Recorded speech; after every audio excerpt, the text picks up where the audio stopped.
বন হলো বাবার বাড়ির সবচেয়ে কোমল ফুল। যারা সেই ফুলের অধিকার হরণ করে তারা কখনোই প্রকৃত ভাই হতে পারে না। বাবার মৃত্যুর পর ভাইয়েরাই হয় বোনের অভিভাবক। সেই অভিভাবকই যদি বোনের হক মেরে খায়, তবে তার মতো অসহায় পৃথিবীতে আর কেউ নেই। বোনের হক নষ্ট করে কেউ কোনোদিন সুখী হতে পারে না। আজ না হয় কাল এর জবাবদিহিতা ঠিকই করতে হবে। সম্পত্তি তো একদিন সবাইকে ছেড়ে যেতেই হবে, কিন্তু বোনের চোখের পানি সারা জীবন পিছু ছাড়বে না। ভাইদের দ্বারা বোনের হক নষ্ট করা একটি অত্যন্ত সংবেদনশীল ও দুঃখজনক বিষয়। ইসলামেও বোনের অধিকার বা সম্পত্তি আত্মসাৎ করা একটি বড় গুনাহ।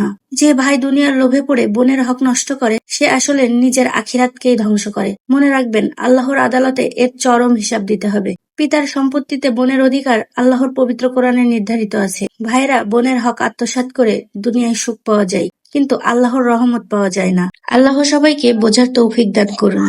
সম্পূর্ণ ভিডিওটি দেখার জন্য ধন্যবাদ সবাইকে। সবাই ভালো থাকবেন, সুস্থ থাকবেন।